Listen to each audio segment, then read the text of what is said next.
Think for a moment of all they mean. Strength, security, safety, romance, mystery. And think of all they have seen: the great sailing ships, the birth of a nation, heroism, tragedy, war, the passage of time, and change. They mean so much, and they have seen so much. These are the marvelous lighthouses of Maine. Hello, I'm Tim Harrison of the American Lighthouse Foundation, and I'm here at Little River Light Station in Cutler, Maine, to share with you some of these fascinating places and their rich histories. Well, we'll share with you what we can, because you see, some of the history of these lights has actually disappeared. Some have fallen to time or the ravages of weather, and some have been lost to accidents. After having survived more than 70 years of wind and weather in Machias Bay, Avery Rock Light is gone entirely. It was lost to nature, finally falling to a storm in 1946. Crabtree Ledge Light also gave way to the weather. Simple disregard took much of Eagle Island Light. Despite the fact that the structures themselves were in good shape, when the buildings were offered for sale, no one came forward to invest in the light's future. And all but the tower of Eagle Island Light Station was demolished in 1964. And there are other places where only part of the original station remains. Though the tower itself still stands, all the other buildings at Portland Breakwater are all gone. One of Maine's northernmost lights, St. Croix River Light, is entirely gone, destroyed by fire. There are even lights that have disappeared so completely that we have little record of what they have looked like or what their original design was.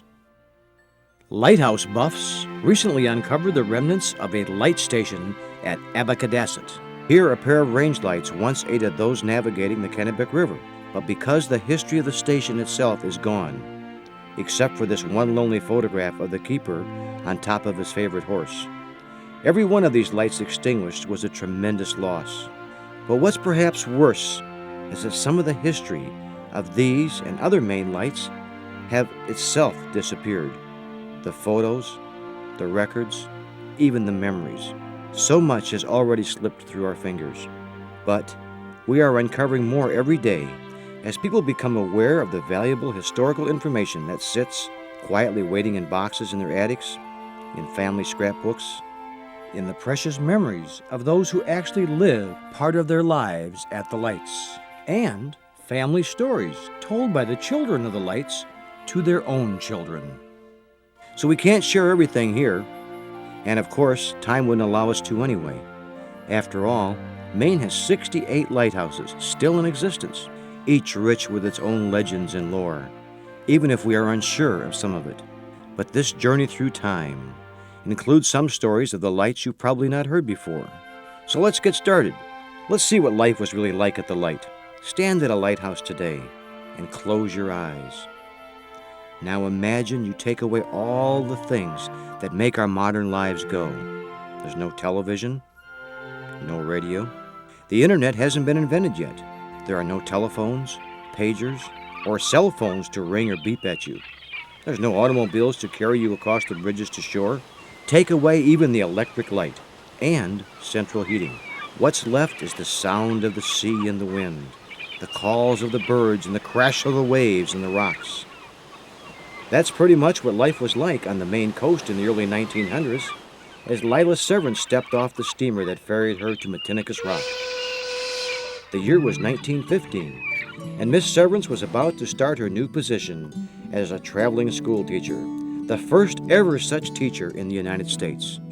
The lighthouses themselves became her classrooms. Science lessons were found in the inlets and among the wave-splashed rocks. Geography could be taught in the uppermost part of the light, where the view through the windows was itself the lesson. Miss Severance taught the children during the day and the parents at night, staying usually a week or so at each light, then moving on. In her 4 years on the job, she traveled hundreds of miles along the Maine coast in steamers, mission boats, and dories. What she learned while teaching others was that the lighthouse families were a hardy lot, and closely knit. In many cases, a family became so much a part of life at a light station that their name became inseparable from the lore of the lighthouse. Hendrick's Head Light at the entrance to the Sheepscot River is one such light.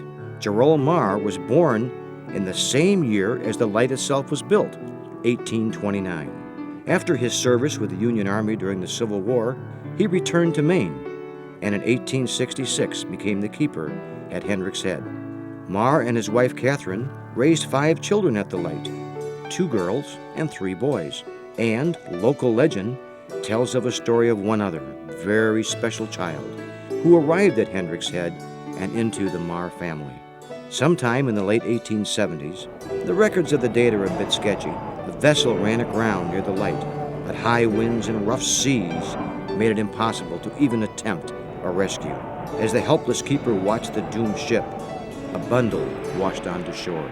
When Marr and his wife untied the water-soaked bundle, to their surprise, they found a box in the middle with a crying baby girl nested safely inside and very much alive.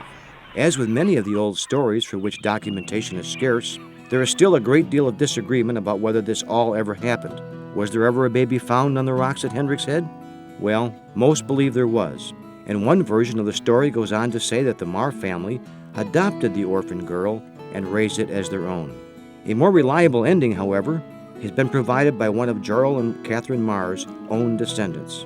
She has told many that yes, that baby girl was found and was christened by Grandpa Marr, called fittingly Seaborn. But the child was not taken into the Marr family.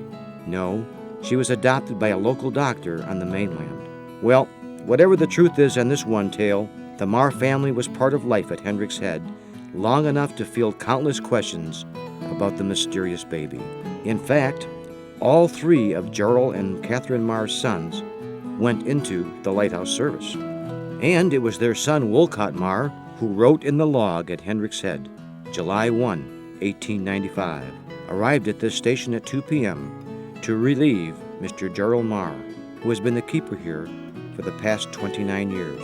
29 years, and the keeper's position passed only from one generation to the next, as Wolcott took over from his father. The younger Marr had married, and he in turn went on to raise his own 9 children at Hendrick's Head Light.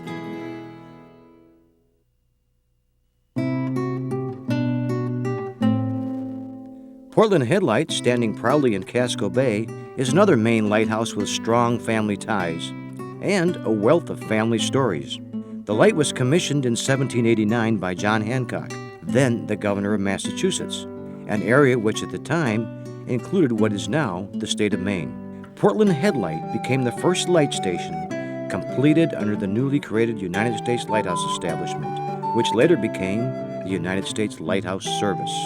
Portland Head Light has been home to a number of keepers over the years, beginning with the appointment by President George Washington of Captain Joseph Greenleaf, the first keeper there, whose time in that position is unfortunately only thinly documented. But a dynasty of sorts began with the appointment of keeper Joshua Strout in 1869. The Strout family, Joshua, his wife May, and their sons would be a presence on the light for nearly 100 years until the 1950s. Joshua's son Joseph would rise from assistant keeper in 1904, serving at Portland for more than 51 years.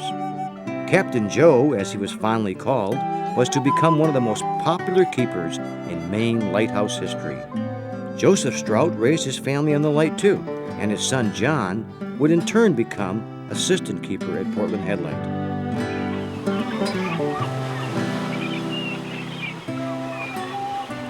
Living at a lighthouse may sound like a pleasant possibility, but these are not vacation spots by any stretch of the imagination.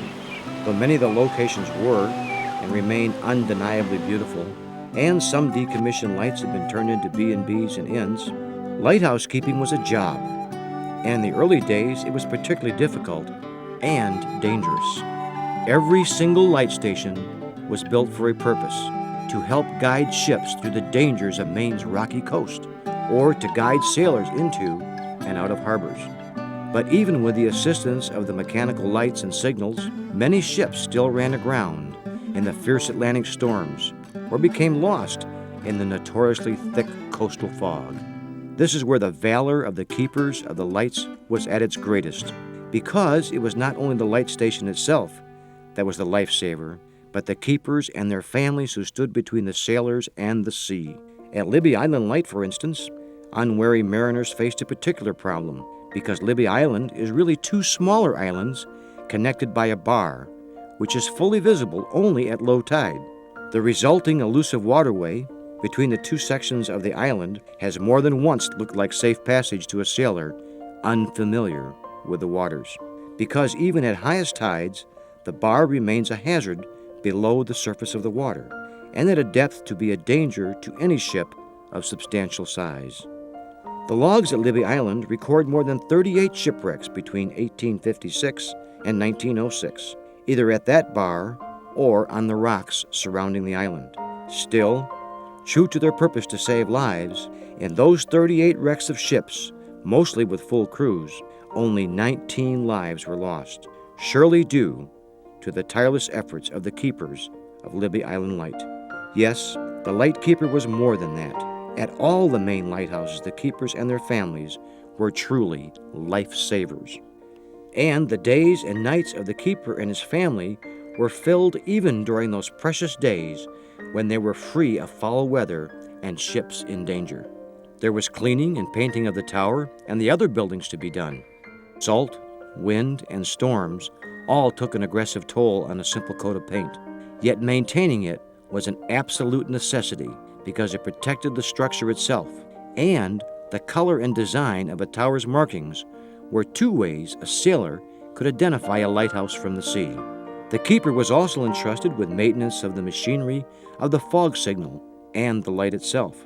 It would be many years before the advent of electricity and solar power, and the early lights were created by burning wood, whale oil, paraffin, or other oils, and keeping the light burning was no easy task. And that fog signal, if the station had one, was of terrific importance. The sudden appearance of fog over Maine waters has always been a particular problem. While certain factors can predict whether fog will be an issue, the fog itself has always been dangerously unpredictable. It can come in picturesque wisps or descend like a curtain, completely obscuring what only moments ago was clearly visible. For a ship relying on only a compass and visual navigation, fog is a dreadful enemy, and losing track of the rocky shoals in the fog can mean certain disaster for a ship's captain. The beacon from a light station can help, but sometimes the demonic fog can obscure even that. So it was that audible fog signals became an integral part of the light stations, because where light could not breach the fog, it was hoped that sound could. The first fog signal in the United States was installed at Boston Harbor in 1719, and it was simply a cannon, but it did its job by sending out a booming voice, piercing the fog. The first bell signal was used in 1820 at West Quoddy, and it too warned countless sailors away from the shore when fog was present.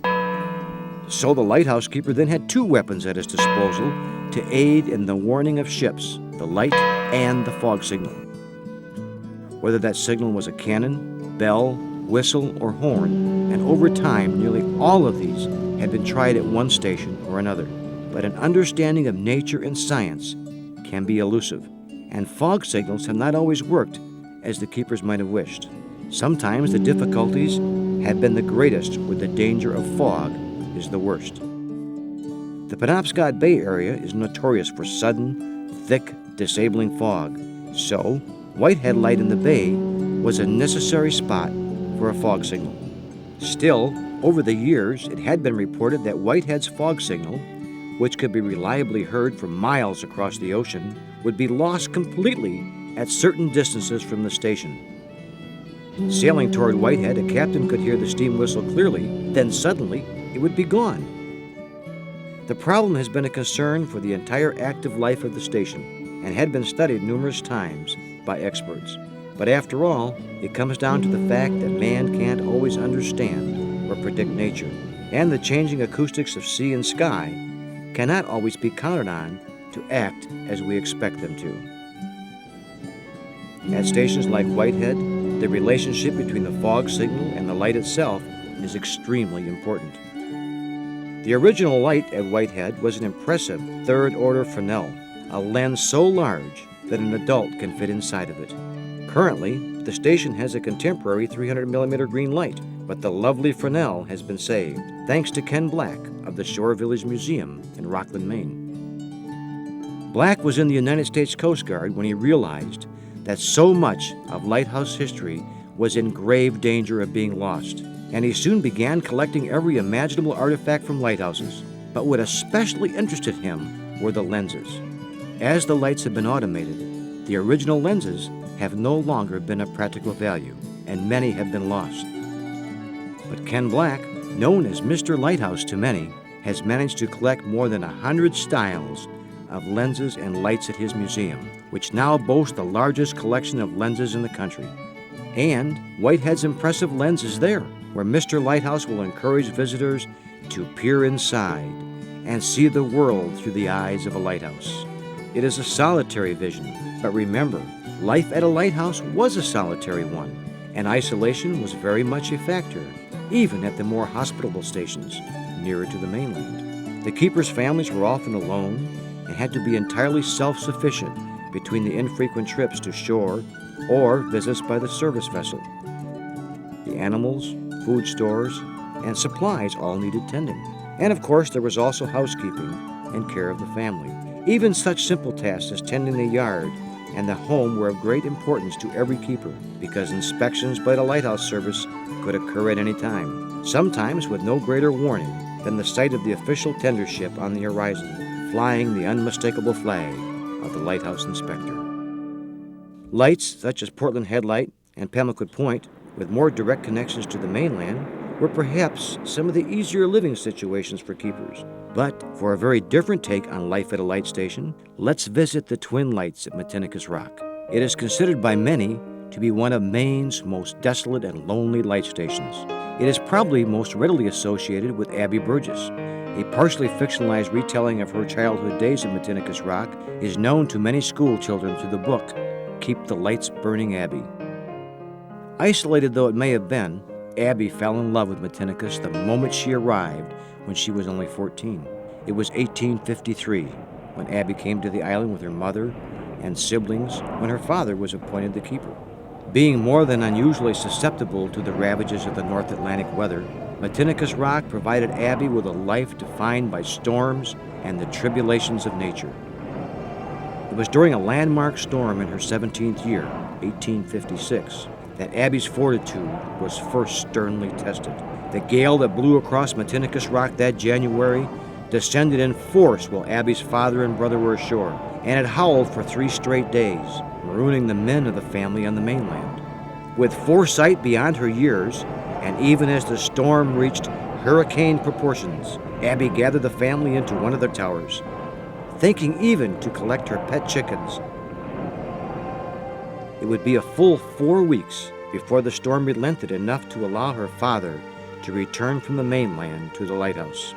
And it was those rescued chickens that helped keep the Burgess family alive during a similarly dangerous and devastating storm the following year, when for nearly 3 weeks, and for lack of supplies, the family survived on just 1 cup of cornmeal and 1 precious egg per day.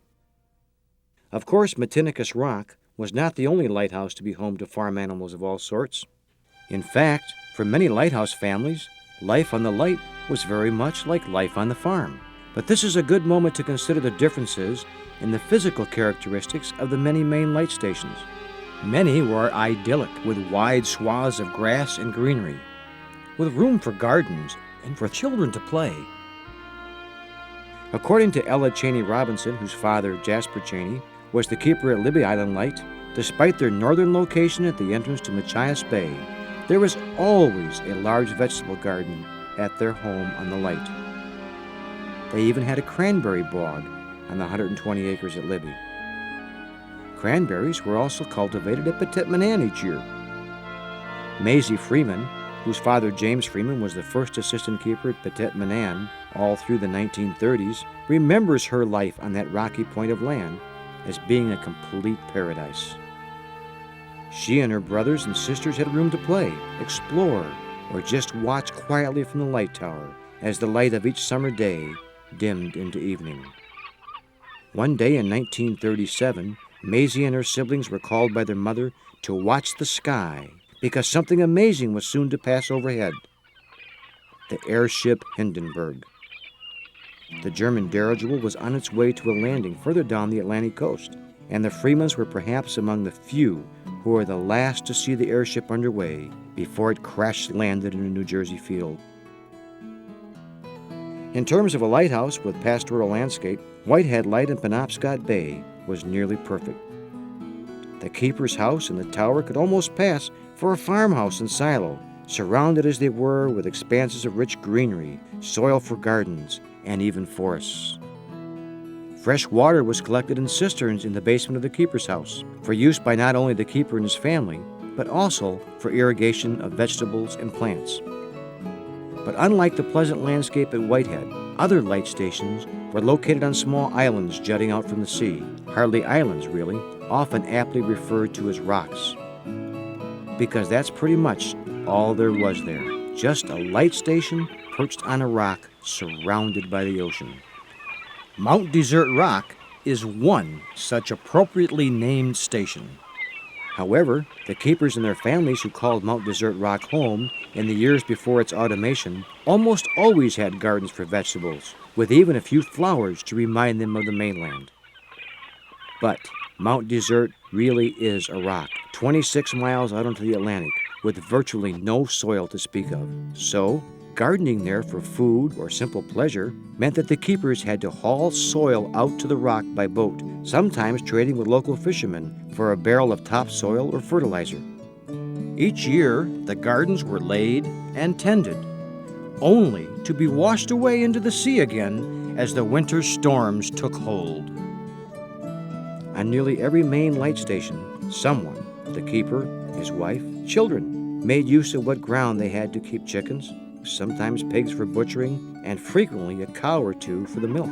Connie Small, whose biography, The Lighthouse Keeper's Wife, was one lighthouse wife who kept chickens to feed the family and to help provide a feeling of mainland life. It was one of her many duties while she and husband Elson were stationed at St. Croix River Light to feed and tend the chickens each day. But it was Elson who was behind another addition to life at St. Croix, Blossom the cow. Elson, it seems, hated canned milk, and of course, this was the 1930s, and St. Croix River Light was on an island, so there was no stopping by the corner market. But Elson knew that fresh milk was to be had if a cow could be acquired, so he built a large flat-bottomed boat, bought himself a cow on a trip to the mainland, and brought her over to the island. Now, fresh milk or not, Connie was less than thrilled with Blossom the cow, who was allowed to roam the island at will. Nevertheless, Blossom became a fixture at St. Croix River Light, and Elson could be spotted at the milking faithfully twice each day, usually with a lighthouse cat in attendance, hoping to catch a squirt of fresh milk by the by. Probably the best known and most revered animals of Maine lighthouses were the various dogs who kept company with the lighthouse families over the years. Of course, a pet's first duty was to the family, but many lighthouse dogs became known for their special skills and their natural intuition in making themselves an invaluable part of life on the light. Pauline Hamer was the daughter of the keeper at Owl's Head Light. During the 1930s, her constant companion on the light was her beloved Spot, a dog who became uniquely adapted to his life at the lighthouse. Apparently, Spot never lost his fascination for the passing vessels, and he learned to ring the fog bell and pull the cord, ringing the bell as the vessels passed. There were many boats who came to rely on Spot's ringing of the fog bell from Owl's Head, and each would answer the bell with a blast of the horn, and with the exchange of the bell and horn would be able to steer clear of the dangerous rocks surrounding the head. But somehow Spot must have known his real purpose was not just the playful ringing of the bell, but the warning to those passing ships. The wife of the captain of the mailboat out of Matinicus Island relates a story of one stormy night when, fearing for her husband in the storm, she telephoned the Light at Owl's Head and asked that they let Spot out to ring the bell to help guide her husband around the treacherous rocks. The storm was so severe and the snow so deep that the dog couldn't make it to the bell. But fearlessly, Spot clambered to the edge of the cliff, the furthest point he could possibly reach, and barked for all he was worth. Soon, 3 short blasts sounded from the passing mailboat, and within a few nervous hours, word came from the captain's home that he had made it safely past Owl's Head, thanks to Spot. Then, of course, there's Nemo. Heron Neck Light Station had no fog signal in 1900, at least not a mechanical one. But it did have Captain Farnham and his faithful dog, Nemo. Farnham had trained Nemo to employ his booming bark at the first sign of fog. As soon as the first wisp would roll in, Nemo would take up his station at the extreme end of the island. At the first sound of a boat, whistle, or horn, Nemo would bark, and his barking would carry back to the fog-bound ship and help its crew avoid the dangers of the island. Never tiring, Nemo would wait out even the most tenacious foul weather, responding to each ship in turn. Now, Nemo apparently loved lighthouse life, and he loved the water, but that wasn't so of all lighthouse dogs. Assistant keeper Buster Glazell came to Egg Rock Light in the early 1930s, and with him came his Labrador, Babe. Oddly enough for a dog who would spend most of his life at a lighthouse, Babe hated the water, and people have since wondered whether Babe sensed something about the ultimate power of the sea that would unfortunately escape Glazell himself. The sea would not be Babe's undoing, but Glazell's. There was nothing particularly unusual about that day in 1935 when Glazell shoved off for the mainland in his little skiff. Having grown up in the area and served at the Light for a number of years, he knew his way around the waters of Frenchman Bay. A while after he left, however, his superior, Keeper J.B. Pinkham, realized that he needed an additional errand taken care of on the mainland, and he telephoned Glazell's destination to say so. That's when he found out that Glazell had not arrived as expected. It was hours later that Pinkham in his own boat found Glazell's overturned skiff. The coastal waters of Maine are frightfully cold in the dead of winter, and Pinkham knew all too well that if Glazell had fallen or been thrown into the sea, he would not have survived those bitter temperatures. The Coast Guard joined the search, but it wasn't until a month later that Glazell's family would know his fate when his body was found by fishermen working the waters. Why an experienced boatman would lose a skiff in calm weather has never been explained.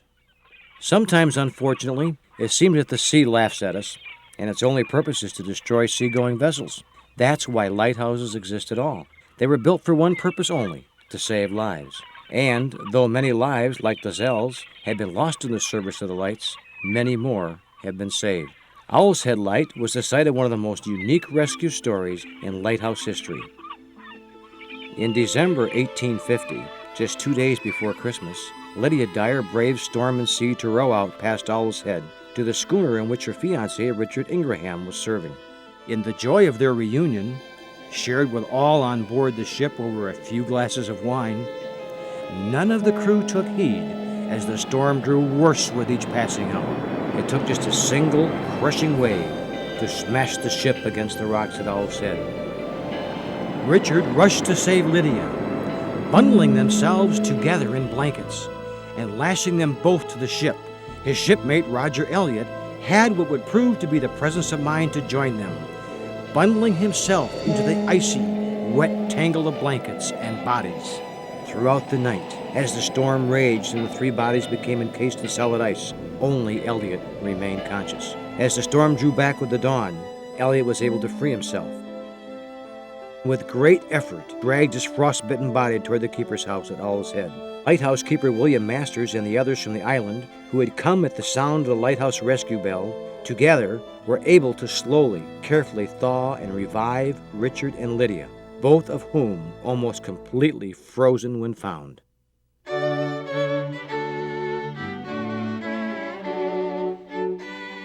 It was during a slightly less dramatic storm in 1886 that the Annie C. McGuire struck the hull-eating rocks off Portland Head. Keeper Joseph Stroud and his family had just settled in for a Christmas Eve dinner when warning came of a ship on the rocks. Thanks to the efforts of the keepers and their families at Portland Headlight, every member of the crew of the Annie McGuire was saved, though they were a hungry and sea-weary lot when they finally made it to safety. According to Stroud's telling of the tale, that was one Christmas dinner that was appreciated by more than just his family, as even the captain of the Annie C. McGuire, his wife, and their 12-year-old son settled in for a 3-day stay with the Stroud family. Of course, ships have ended up at some of the Maine lights without any damage at all, coming ashore in a more usual fashion, docking to deliver supplies, or simply on a visit. But during World War II, Boone Island Light witnessed one of the more unusual landings in Maine lighthouse history.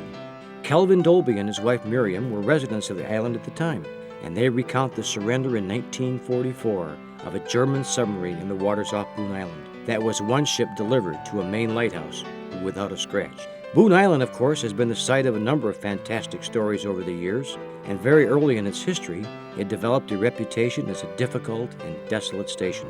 What is perhaps the most infamous incident in the island's history predates the light itself. On December 11, 1710, hurricane-force winds prevailed in the Gulf of Maine, and the British ship Nottingham Galley, sailing from Ireland to Boston, was driven aground on the rocks at Boone. Just 3 days before they would be spotted and rescued, in acts of desperation, the survivors had surrendered to cannibalism. Soon after the rescue, it is said local fishermen began stocking the island with barrels of food, which would wait for the next unfortunate souls who might run aground there. Many say that's where the island's name comes from the boon of finding resources where none naturally exist. Because Boone Island is truly a desolate place, it has required a special soul to survive life there as a keeper. Captain William C. Williams had one of the longest stretches, starting in 1885 and toughing it out on the island until 1911. The Williams family was not alone on Boone, though, but as was required by the lighthouse service, the station was manned by sometimes 3 keepers at a time, 24 hours a day, every day. Because it was such a trying outpost, often the keepers' families would spend their winters on the mainland, leaving the men to tend the island alone during the threatening winters. But in the many summers, Boone Island was home to many children and grandchildren. Over time, they have told stories of loving the place to dreading it. Keeper Williams' grandchildren love the island, it seems, telling tales of exploration of the tide pools and many a dinner of freshly boiled lobster at the rocks at the edge of the sea. Often they had the whales and the gulls and the seals as playmates. But in the late 1800s, a young girl who wrote under the pen name of Annie Bell Hobbs sent a desperate message to a children's magazine describing Boone Island as a rock 8 miles from the nearest point of land, upon which I have been held prisoner. Perhaps Annie would have appreciated the recent actions taken by the American Lighthouse Foundation. In an effort to raise funds so desperately needed to restore the light, a campaign was mounted to declare Boone Island a sovereign independent republic. And that's exactly what was done on April 1, 2003. Well, let's face it, neither of the nearby towns of York or Kittery has lifted a finger or spent a cent in recent years on behalf of the inhabitants of the island. There's no upkeep of the roads, no phone service, no emergency service. Of course, there are no inhabitants of Boone Island unless you count some of the local wildlife. Though it remains an active aid to navigation, Boone Island was automated in 1980, and the last keepers left the island in the 1970s. But it is one of the 16 lights now in the care of the American Lighthouse Foundation, and one of many in dire need of restoration. And that's what the American Lighthouse Foundation intends to do. So all the money raised from the sales of citizenships, government, and political offices, yes, they are available at a price. Corruption is rampant on Boone Island. All that money will go to the restoration of the lighthouse. Preserving these historic lights is so extremely important, and it is an effort being undertaken by the dedicated volunteers at a number of nonprofits, such as the West Quoddy Headlight Keepers Association, Friends of Doubling Point, Friends of Seguin Island, Pine Island Camp at Whitehead Light, and the Friends of Nash Island Light. as well as government agencies such as the Maine Department of Marine Resources, who currently cares for Burnt Island Light. But it is the American Lighthouse Foundation who is leading the way in the rescue and restoration of Maine's lighthouses. Through its numerous Friends chapters, Rockland Breakwater, Wood Island, Perkins Island, Pemacook Point, and through the volunteer efforts of so many individuals, the American Lighthouse Foundation has been able to make some headway in saving Maine's historic lighthouses. And this is important not only because of the history represented by lighthouses, but because, well, people are just drawn to the lights. In lighthouses, people see nobility and strength, pride and hope, the past and the future. People plan their vacations around lighthouses. People fall in love with lighthouses, and some even fall in love at lighthouses. It's amazing, actually, how many people are just crazy about lighthouses. This is how the Lighthouse Depot in Wells, Maine came to be. They realized that people wanted to remember lighthouses they had visited and the times they had had there. They wanted to understand more about the lights and the people who worked at them and lived at them. And to answer that need, the folks at Lighthouse Depot in Wells developed the largest selection anywhere of lighthouse memorabilia, books, videos, clothing, and just about anything else you can imagine. Perhaps we don't need to understand why, but it's just plain to see that people just love the lights. Lighthouses are simply compelling, what they stand for and what they mean to so many. But we have to make the connection. Appreciation for the beauty of the lights must be turned into action, focused on their preservation. We are fascinated by the lights, but without deliberate efforts to preserve them, one day most could be gone. Saving the lights is a considerable task, and one with so many facets, from simple care of the light stations themselves to the collection and management of lighthouse artifacts and records. Because it's not just the lights themselves that are at risk, but the very history of these people and places. When the Coast Guard absorbed the responsibilities of the United States Lighthouse Service in 1939, much of the lighthouse history was discarded or packed away in boxes of family memorabilia. This is no fault of the Coast Guard, of course, whose greater purposes range from safety of navigation in U.S. waters to national security. But it is a fact that much of lighthouse history is gone, and much remains undiscovered, and therefore at risk of being lost. This is one effort with which the American Lighthouse Foundation has had some success, because people do donate lighthouse memorabilia or records from their family collections, or those found packed away in a box that belonged to Grandma. As a result, the collection at the Museum of Lighthouse History in Wells, Maine is growing and now has substantial archives with material reaching back to the days of Thomas Jefferson. The records we can read and research to help us understand what life was like in the days before global positioning systems and elaborate digital aids to navigation. And these lighthouses are places we can visit and view, and these are all slices of history that must be saved. The American Lighthouse Foundation exists to do just that, help to save the lighthouses. And they have had some success in doing just that. Most recently, thanks to the efforts of many people, including the Friends of Little River Light, on October 2, 2001, hundreds of people from all over the state witnessed an historic event, the relighting of Little River Light in Cutler, Maine. After more than 26 years, the light in the tower that guards Cutler Harbor came back on. Though the sun had not yet set and the sky was still bright despite looming storms, the light from the tower could be clearly seen and remained lit, growing brighter as the evening descended. It seemed so simple, just switch the light back on. But the relighting of Little River marked the culmination of efforts by numerous volunteers as well as the United States Coast Guard. More than $25,000 of donated funds went for the paint and other materials needed to bring the iron and brick tower back to life, along with countless volunteer hours, time spent at the less than glamorous tasks of scraping and cleaning, cutting and clearing, painting and retooling. But finally, the pedestal in the tower, which once supported the now long-lost original Fifth Order Fresnel lens, was freshly painted and ready for the Coast Guard to install the modern optic lens.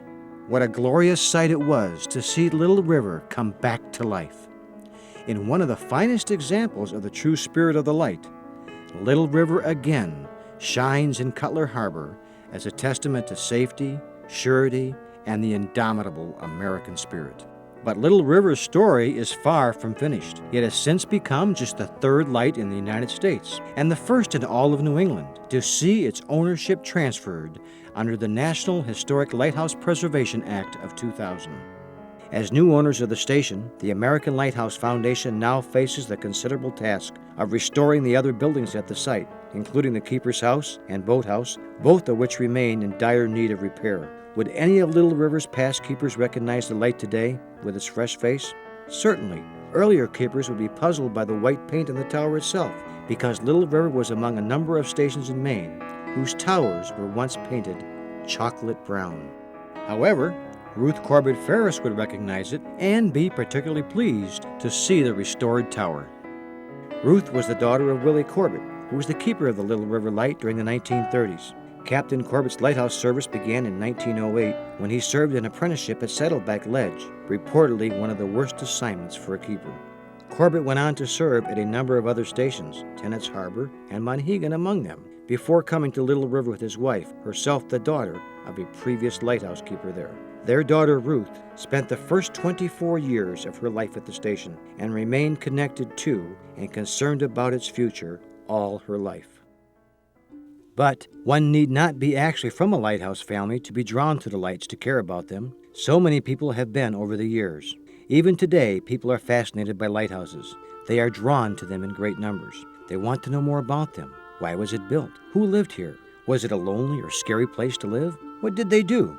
So many questions, and we only have some of the answers, because this is the very history that is at risk as the descendants of these families disappear, and as the light station buildings fall into disrepair.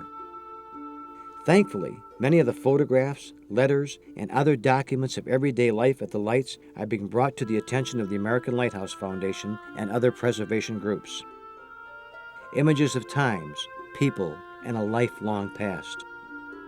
We are reminded of these when we see images of the lights in more contemporary formats, such as the photo of Maine's Nubble Light that traveled aboard NASA's Voyager 2 spacecraft in 1977, and Pemmican Point's proud placement as the first lighthouse to ever appear on a United States quarter.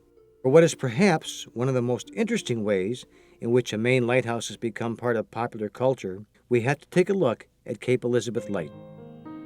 The famous American painter Edward Hopper first captured the spirit of Cape Elizabeth in his paintings. His Lighthouse Hill showed the house and east tower at Cape Elizabeth. Though the house today is slightly changed from what Hopper saw, the tower still stands, now under the stewardship of the American Lighthouse Foundation. Hopper's painting was selected by the United States Postal Service when they issued their stamp in commemoration of Maine statehood in 1970. But before that, it is said Hopper's Lighthouse Hill, which also showed the Keeper's House, became an inspiration for film director Alfred Hitchcock and his film Psycho. It is widely believed that Hitchcock based his image of the house at the Bates Motel on the Keeper's House at Cape Elizabeth, immortalizing that image as part of a creepier story than anyone who had ever lived at Cape Elizabeth might have imagined. But Hitchcock was not the only one in Hollywood who drew inspiration from the mystery and allure of the lighthouses.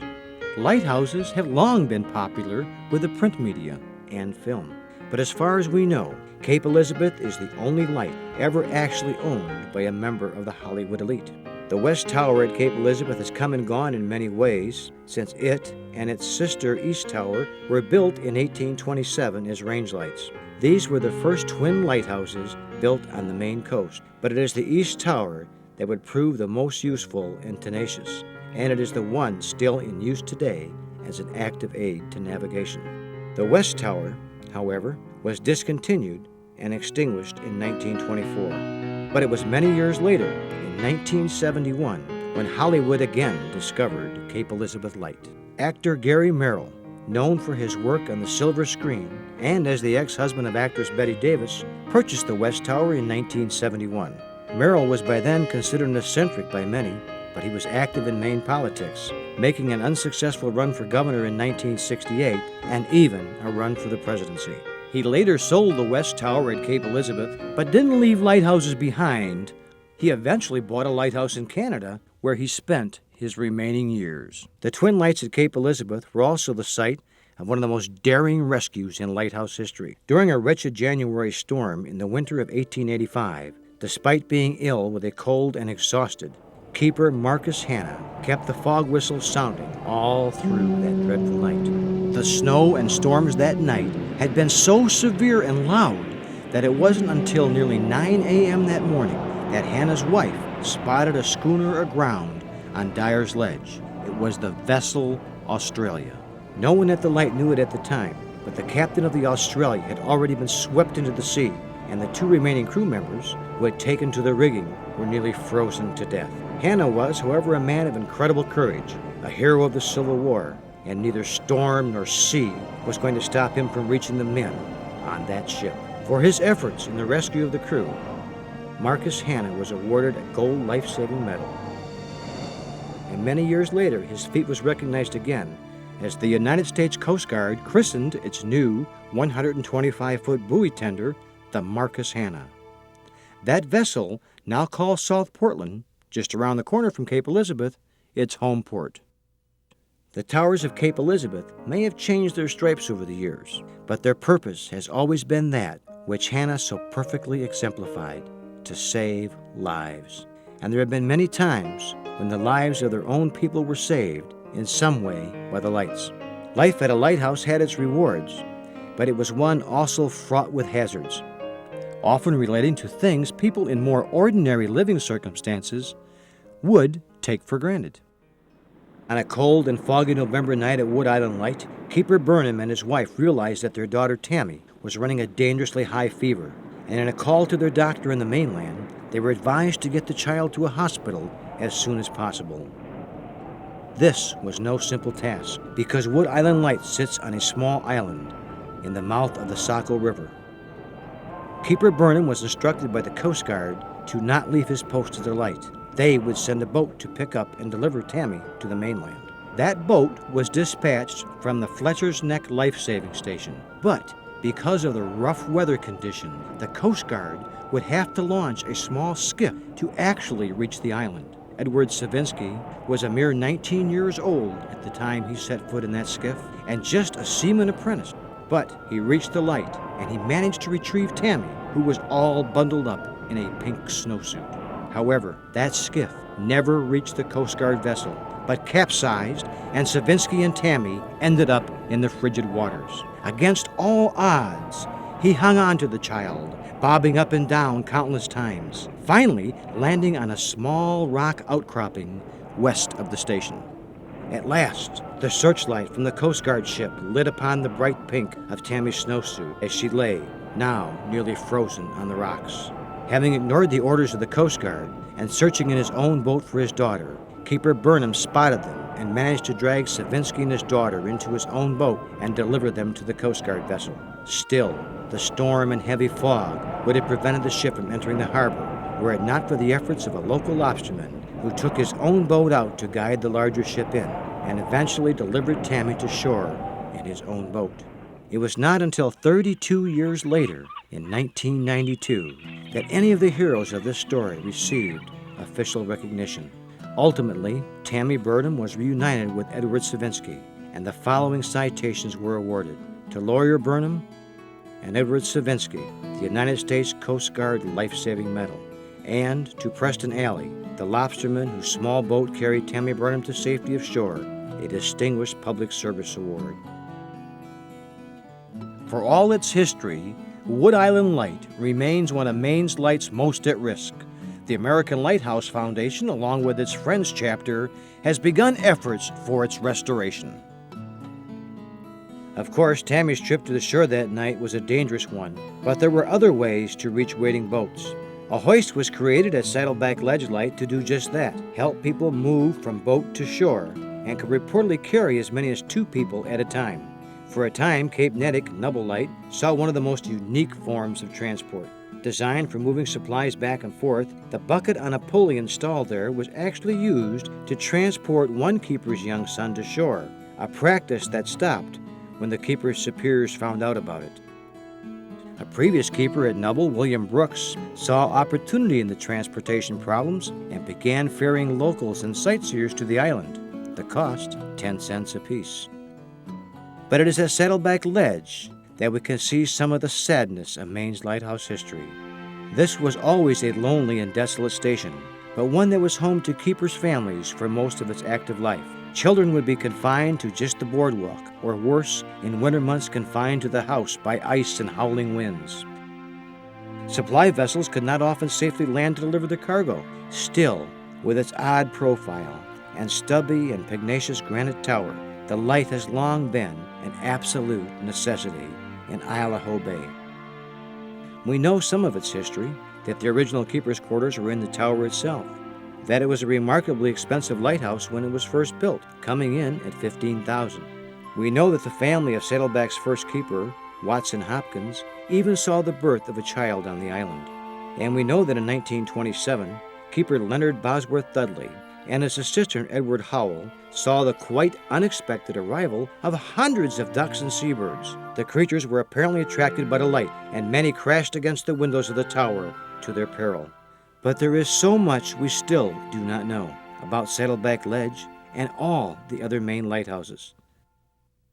This is history that simply must be saved before it disappears completely, before another light station faces oblivion with no one interested or able enough to assist in its intact survival, as was the case with the light at Eagle Island. No one came forward when the Coast Guard put the buildings up for sale in 1963, perhaps because the structures came with the attached condition that they must be removed from the island. Despite public outcry, the Coast Guard proceeded with plans to raise all the buildings at the site with the exception of the light tower. When the crews attempted to remove the fog bell, it got away from them and tumbled into the sea. Perhaps even an inanimate object can try to make an exit on its own terms. And the bell was eventually recovered by a local fisherman and brought to its new home on shore, though it is now maintained by Eagle Island caretakers as part of the Maine Lights program. With the destruction of the house and the buildings at Eagle Island went some of its history. This, and the history of all Maine lighthouses, is something that we simply cannot afford to lose. They are mysterious, glorious, fascinating. We are drawn to the lights by their strength, their beauty, their romance, their history. For hundreds of years, they have been the hope of safe harbor, heroism, hardship, a place to live, and a place to play. The warmth of home, the image of the American spirit. Maine's lighthouses have earned us the moniker of the Lighthouse State and brought countless numbers of visitors to our coastline. But buildings reduced to rubble no longer house the spirits of their keepers. History lost is no longer history. Artifacts and buildings destroyed no longer bear witness. A light extinguished is darkness. But it doesn't have to be that way. You can help save the lighthouses.